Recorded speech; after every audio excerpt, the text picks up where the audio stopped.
We all have that one dream destination, right? The place that, well, it demands a serious commitment. Definitely. We're talking savings, sure, but also that really precious vacation time. You know, the stuff you can't get back. Mm-hmm. So before you plunge in emotionally, physically, financially, you really need to know, is it actually worth it? And that's exactly what we're doing today. We've got this analytical framework, kind of balanced scorecard, if you will. Okay. The goal is to cut right through the Instagram gloss, the marketing hype. Yeah, get past the pretty pictures. Precisely. We need surgical precision. And we're applying it today to, frankly, one of the most vast, historically loaded, but logistically challenging places on Earth, Mongolia. Mongolia. Wow. Yeah. Okay. We're really going to dig into that clash, that dissonance between its legendary image, the wide open spaces, and the, let's be honest, harsh realities of actually getting around there today. And this is so important for you listening right now. You need this insight quickly but thoroughly. Our sources give us a really solid blueprint for telling hype from reality. Making smart travel choices. Exactly. Assessing the real investment needed to get to that feeling of genuine awe. Okay, let's unpack this. So let's start with the poll, the case for R. What is it about Mongolia that grabs people initially? Well, unlike, say, Paris with the Eiffel Tower, Mongolia's allure is almost entirely about a feeling. It's this narrative of pure, untamed freedom. Freedom in space. Exactly, space. Yeah. When people pour their resources into a Mongolia trip, they're essentially buying into the idea of overwhelming silent vastness, the endless steppes, the Gobi Desert. Yeah. It's the sensory experience. I can picture it. That iconic image, right? The longer, the traditional yurt. Yeah. Just sitting there under this enormous clear sky, no buildings, no power lines for miles. That's the one. That feeling of being completely dwarfed by nature, it creates this immediate, profound sense of awe, doesn't it? It's like the total opposite of crammed city life. Absolutely. Yeah. And that sense of space, it gets amplified by the history. It's not just a pretty empty landscape. Right. There's this powerful connection to a really transformative past. You can't talk Mongolia without mentioning the echoes of the Mongol Empire. Genghis Khan. Genghis Khan, exactly. Mm. The feeling of traveling the same land that birthed one of history's biggest, fastest empires. Mm. Well, it turns a road trip into something much deeper, a kind of historical pilgrimage. Okay, I get the historical significance, but how much of that is really there for the average tourist? Is it just something you think about while looking at, well, grass? Or are there actual sites? That's a fair question. Yeah. It's not like Rome or Egypt with obvious massive stone structures everywhere. Right. The meaning often comes from realizing this stark, tough landscape shaped a whole culture. Mm-hmm. Resilience, constant movement, incredible logistics. Yeah. That's what it took to survive here. So the landscape is the monument, in a way. In a big way. Mm-hmm. But there are tangible links, too. You find ancient burial mounds, these Karagzurs. You see nomadic rituals that haven't changed for centuries. And there are scattered ruins, like the old capital Karakorum. Okay. So the visit becomes less about just seeing things and more about experiencing the environment that created a civilization. That context, then, that's what leads to the peak experience, right? The big payoff for all the effort. What does that best case scenario actually look like? The absolute peak moment in Mongolia. It's usually about profound connection and just utter tranquility. Deep silence at night, the kind where the Milky Way just dominates the entire sky, clearer than you've ever seen it. Wow. And then there's the human connection. Genuine hospitality. Imagine sharing korkog. That's the traditional barbecue. Yeah, cooked with superheated river stones inside a pot with the meat. It's amazing. Wow. Sharing that with a nomadic family and their jur. Yeah. It's communal. It's real. It just dissolves the distance between you and them. That sounds incredible. That specific moment, real cultural immersion plus total isolation, that's the prize. That's what travelers chase, often rightly believing it'll change their life. It sounds transformative, honestly. But like we said, that perfection doesn't come easy. The postcard moment rarely shows the journey, the cost, the inevitable logistical headaches. Exactly. And that's where we need to pivot, from the dream image to the practical reality. The brochures sell infinite easy space. But they leave stuff out. They deliberately omit the untold truths. Oh. What actually hits you when you land, especially on the main routes. Let's tackle that collision. Ancient land, modern pressures. What's the reality on the ground? Okay, the reality is that fast modernization is slamming into very minimal infrastructure.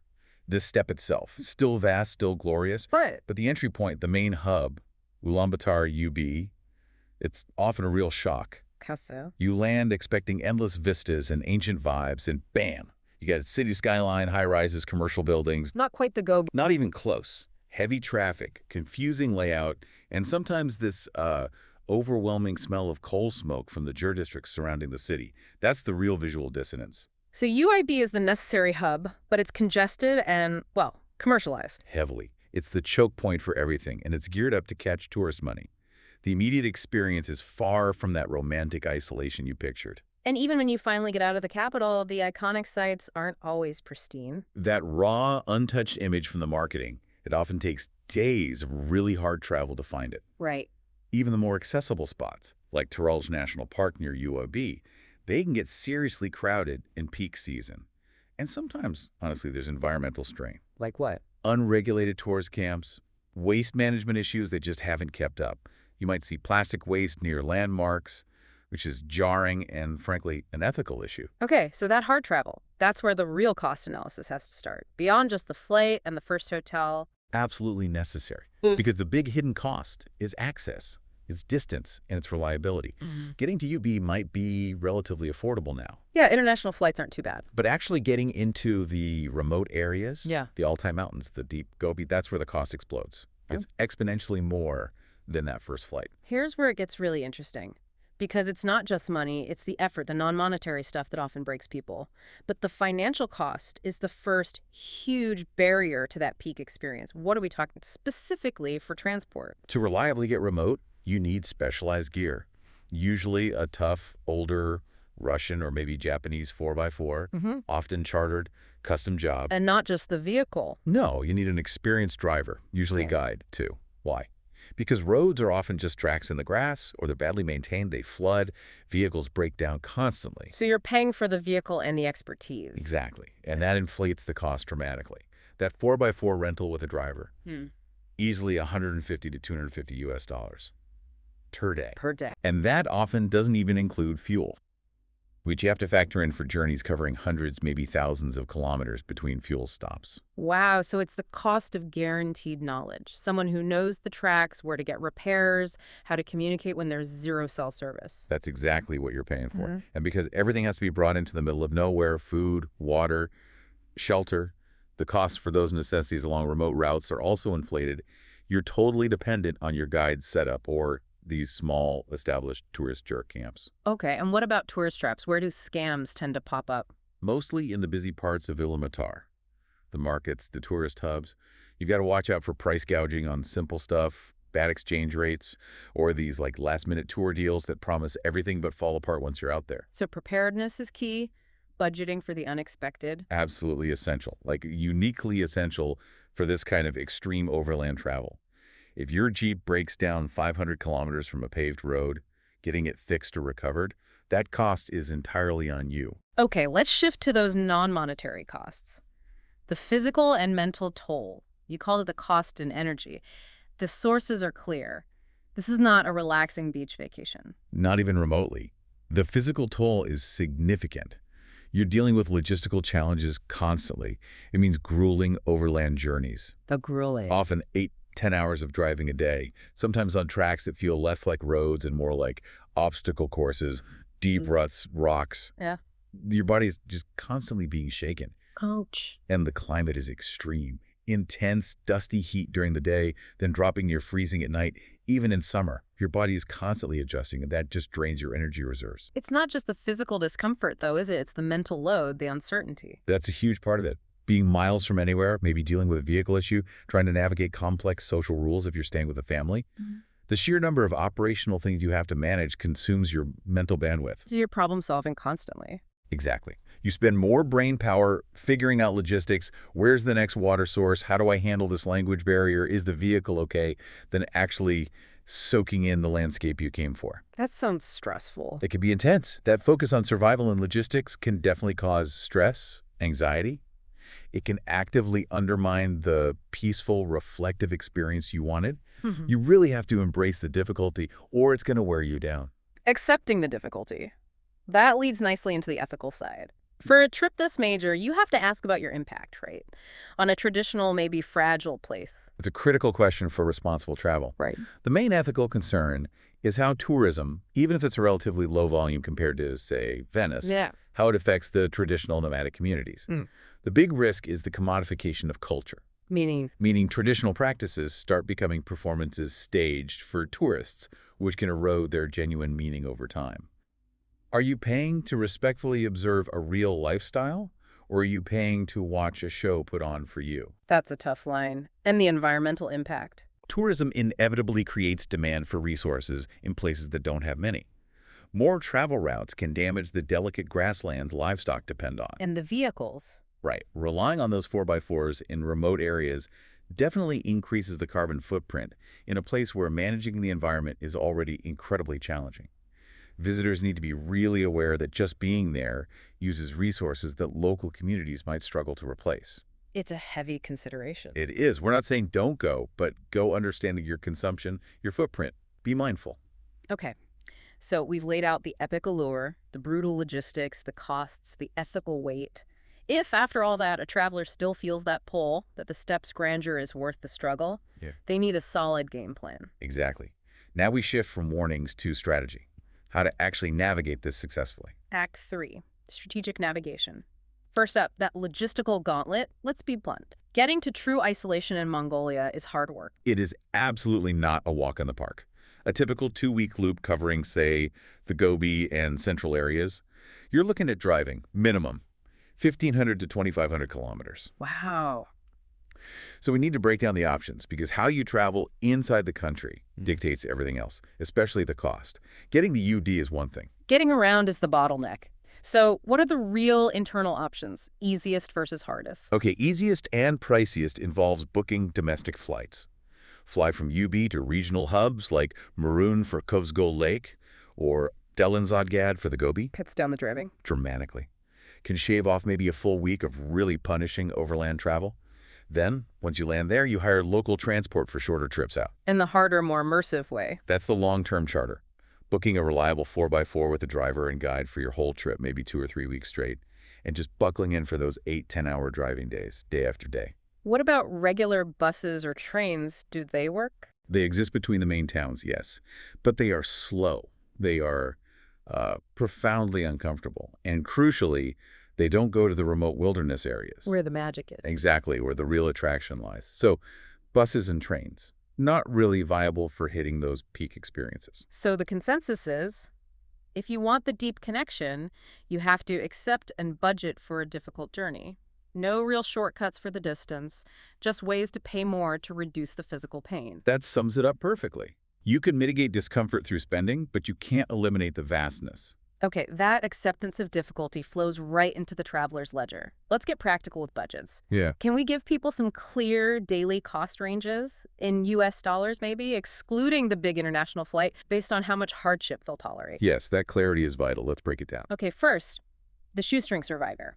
Aiming for bare minimum spending, let's say $50 to $80 USD a day. What does that look like? Where are they staying? What are they eating? Okay, on this budget, you're severely limited geographically. You're probably sticking mostly to Ulaanbaatar. Staying in hostels. Yeah, budget hostels, maybe $10, $15 a night for a dorm bed, maybe cheap guest houses.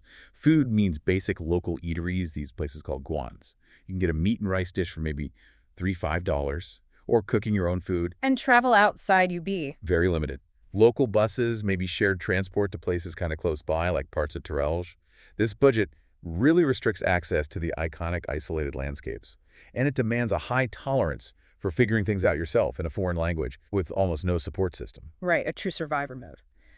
Okay, next level, the mid-range maverick. This feels like the sweet spot for many, balancing experience and comfort.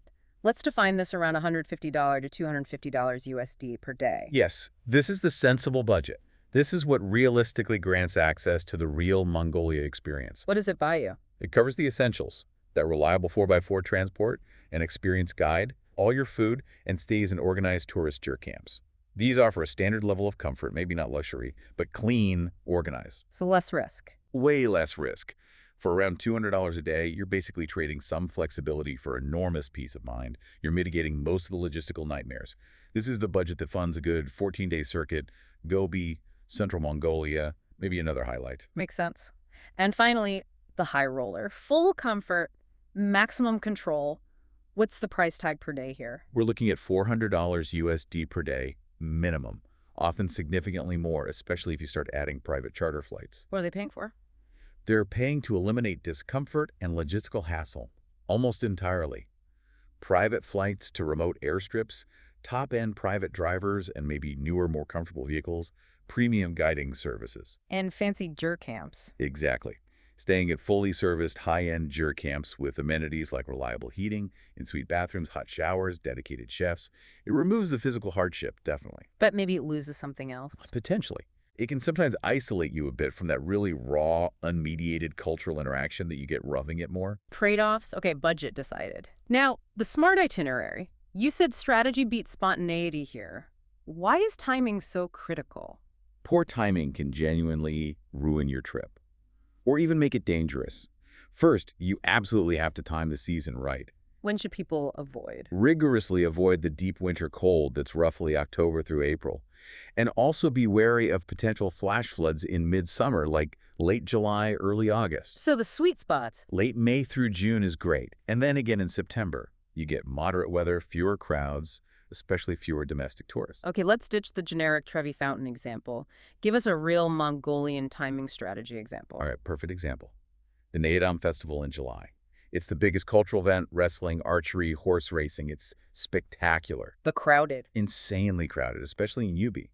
If Neodam is on your bucket list, spontaneity will kill your experience. You must book your spot, your tickets, your accommodation in Ubi months, maybe 6 months in advance. Otherwise, you'll be stuck way in the back, missing the best parts, especially the horse races. And the alternative? Go outside the festival dates. You'll get much lower prices and way less congestion. Depends what you prioritize. Good point. What about food strategy? Out in the Gobi, you can't just pop into a cafe. You have to embrace local food. You absolutely have to. Mentally prepare for a diet that's heavy on meat, mutton, goat mostly, and dairy. Often prepared with simple, traditional, high-calorie methods designed for survival. Like the korkog. Exactly. You have to seek out korkog. It's not just meat cooked with hot stones. It's a whole ritual. How does it work again? They heat smooth river stones in a blazing fire until they're incredibly hot. Then they put those stones directly into a sealed pot or container with the meat and maybe some basic vegetables. The steam and the stones cook everything together from the inside out. What's it taste like? Smoky. Really intense, deeply savory. It's incredibly authentic. You have to embrace this kind of food because, honestly, out in the remote jur camps, alternatives just won't exist. Okay, time for the rewards section, the hidden gems. Give us 2 or 3 specific, maybe less common places that offer that authentic experience away from the main tourist circuit crowds. Okay, the sources strongly suggest the biggest rewards are found off that main Ubi-Gobi-Karakoram track. So instead of just the central Gobi, consider heading north to Kuvsgol Lake. The dark blue pearl. That's the one. It's this huge, stunningly pristine freshwater lake up near the Siberian border. Totally different landscape, forests, mountains, offers amazing hiking. And crucially, you get a chance to meet the Satan people, the reindeer herders. Wow, reindeer herders. That's a very different cultural experience. Completely different from the steppe nomads. It's a whole other world within Mongolia. Okay, that sounds amazing, but probably requires extra time and travel. What's another contrast? Look way out west to the Altai Tavan Bog National Park. Now, this is logistically much tougher. You'll likely need an internal flight to the town of Olgi. But the payoff? Unparalleled. You get stunning glacial peaks, real opportunities for serious trekking, or even mountaineering. And this is where you can encounter the Kazakh eagle hunters. The eagle hunters, right. It's another profoundly distinct cultural experience. These western and northern regions offer that genuine, less commodified experience many travelers are searching for. But yeah, they demand a bigger commitment of time and budget. Got it. Last piece of strategy, the critical planning checklist. What absolutely must be booked ahead? And what crucial local etiquette do people need to know to avoid, awkwardness or offense? Okay, non-negotiables for booking. Definitely that specialized. Transport the driver and vehicle. And any domestic flights. Get those sorted months in advance, especially for the popular shoulder seasons. And etiquette. This seems key for those homestays. Absolutely paramount, especially if you get invited into a family's jur, which is often the highlight. 2 huge points from the sources. First, never ever step on the wooden threshold of the jur door. Always step over it. It's considered deeply disrespectful. Okay, step over the threshold. Got it. Second, always accept any food or drink offered to you, even if it's just a tiny sip or a small bite. This includes the fermented mare's milk airag. Which has a reputation. It's definitely an acquired taste. But refusing hospitality is a major social blunder. Accepting graciously, even just a token amount, makes a huge difference. These small things really smooth the way for genuine connection. Essential tips. Okay, we've covered the awe, the agony, and the antidote through strategy. We are ready for the final stage, the verdict. All right, let's do the final weigh-in. We've got the undeniable historical weight, the spiritual vastness, that promise of pure restorative isolation on one side. The moment of awe. Right.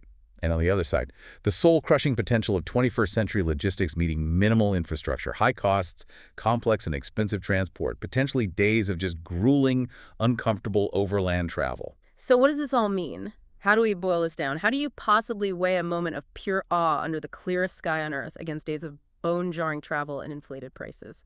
It feels like a very personal calculation. It is intensely personal. And the definitive nuanced answer, like with all the really interesting deep dives, is that it totally depends.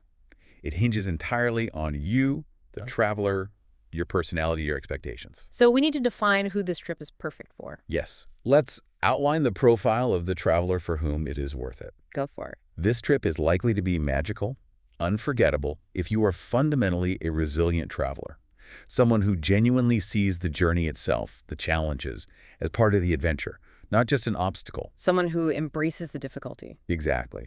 If you actively want profound isolation, if you're seeking deep cultural immersion and you're willing to work for it, if you're serious about photography or history or geology, and you understand that the ultimate reward demands significant logistical sacrifice. Meaning? Meaning you're prepared to endure maybe 2 weeks of tough travel for that one perfect, unrepeatable moment of connection under the stars or in a welcoming chair. If that sounds like you, then yes, this experience will likely justify every dollar and every bumpy hour. Okay. And now the flip side.